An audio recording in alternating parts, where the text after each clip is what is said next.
Uninterrupted Media presents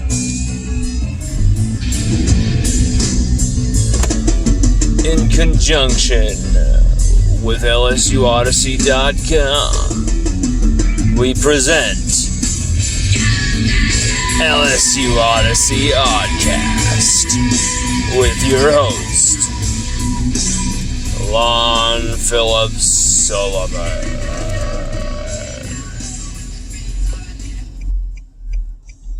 Well, everybody, I have something interesting to say that many of you will not see coming.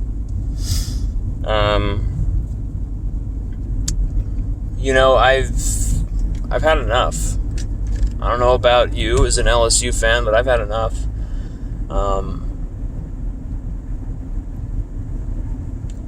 When I did Mark Rogers' post-game show, about 10 minutes after the final whistle of the UCLA debacle for the LSU Tigers, I don't know how I did that episode. I was scatterbrained. There's so much to cover, so much bad, just horrible play that we saw in so many different areas of the field to even just. And it was a lot of simple, just obvious stuff. You didn't have to go reaching for any complexities or anything. It was just very obvious, right in your face, missed tackles, poor leadership across the board, horrible, non-existent adjustments, all that. But we spent almost 2 days going through all of the film and everything that went wrong and on the field. But to get to where everything is going wrong on the field like that, you have to understand what's going on off the field to put the pieces together. Coach Ed Orgeron going after a fan in his sissy blue shirt, like when you do that, like you're an action hero from the 80s, chomping at the bit to kick this guy's ass when his voice is literally cracking. You could have just laughed amongst yourselves like, are you serious? What a joke. But you can see he's already under duress, already stressed out, already insecure about their chances by, I'm going to kick your ass. Because obviously his team didn't display any fight whatsoever.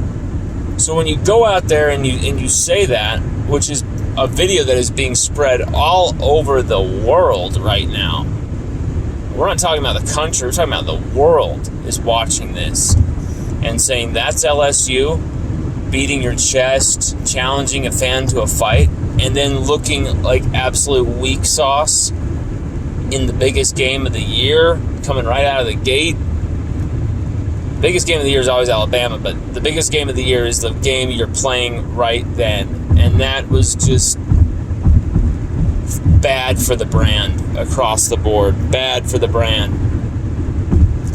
And it's bad for the brand when they're seeing the coach, people are talking about him being seen with his new girlfriend, the young blonde co-ed who looks like she's probably 20, 22 at the most.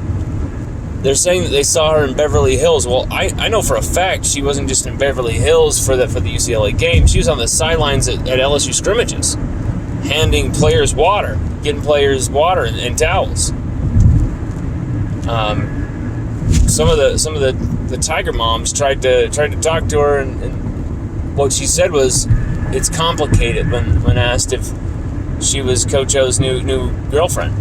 It's complicated, was her answer. So some behind-the-scenes info there, what I've got on that. Someone sent me some photos that were just, you hate to see your coach so distracted like this. He's trying to live the life of a rock star, Won the 2019 national title, and when you do it like that, there's some concessions made. You can get away with certain things. Not when you're going 5-5. Not when there's a Title IX rape investigation going on, domestic assault investigation going on within the program, where everyone's looking into not only past players, but they're looking into guys that Coach Ed Orgeron coached. Drake Davis is one of them. Darius Geis is another. And, people saying, Coach O is no relation to Darius Geis. Coach O had nothing to do with Darius Geis. He didn't coach his position. Just read his book. Coach O goes on and on about Darius Geis in one part. He goes, Coach O says, I trusted Darius, and Darius trusted me. And there's a father and son code there with him and Darius Geis. Rooted all up in wanting to be there for this young man because of the toughness of his upbringing. So the pieces are kind of coming together for me here. It's tough for me to say, but when this isn't LSU. This is not LSU football. And when you see the way we, even in the media, Coach O has been no favor to the media either. I mean, yeah, he says he gives us a lot of great scoops because he says a lot of things that he should never be coming out of his mouth as a head coach. Talking about injuries, talking about all sorts of stuff, talking about players struggling, not even really talking about the actual players who he should be talking about struggling. Going after guys who've done a lot for the team, stuff like that in the media. A lot of that I can't respect. The processing of kids at the last second before National Signing Day by the number one recruiter in the country, supposedly, that makes LSU look bad as well. But it's a lot of things coming together here that are just unsavory for an LSU Tigers fan. Losing like that, playing like that is only indicative of one thing. That is a team that lacks focus, energy, heart, and I can't believe that the players on this team would be performing that badly, would be playing that horribly, unless there is a myriad of daily distractions within that program, surrounding that program, surrounding the head coach of the program.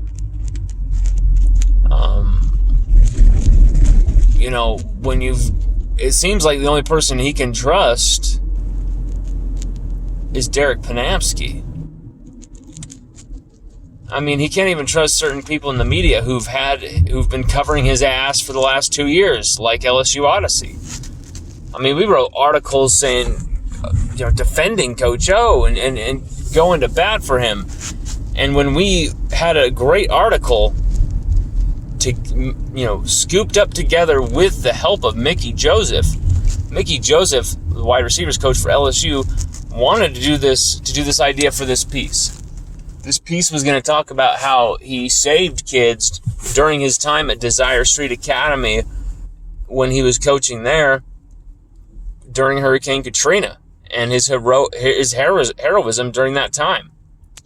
We wanted to shine a light on what a great guy Mickey Joseph is, not only as a head coach, but as a man, something that could be a fantastic recruiting vehicle.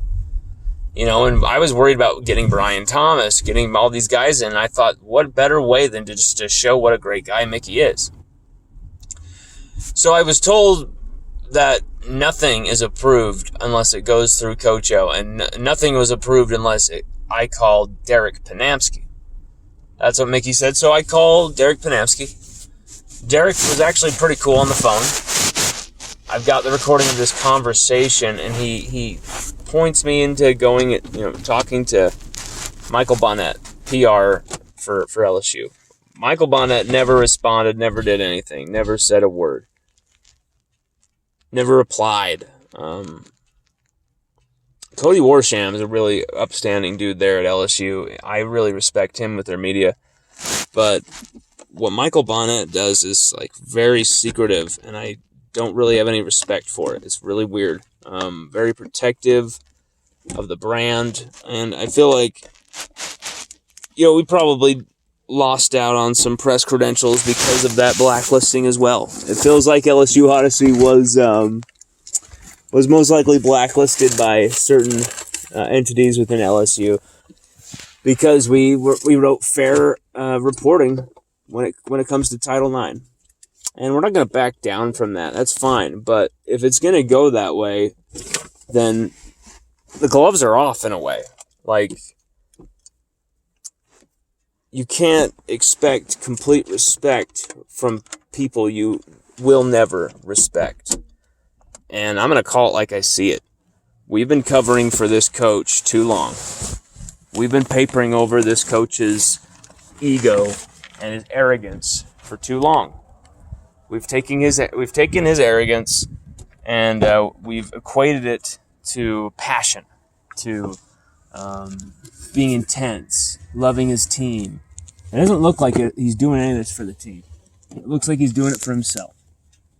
Because when you challenge a fan like that, and it's going all over the media, I wonder how many players saw that. There's a lot of players on their phone before that game, which is another thing.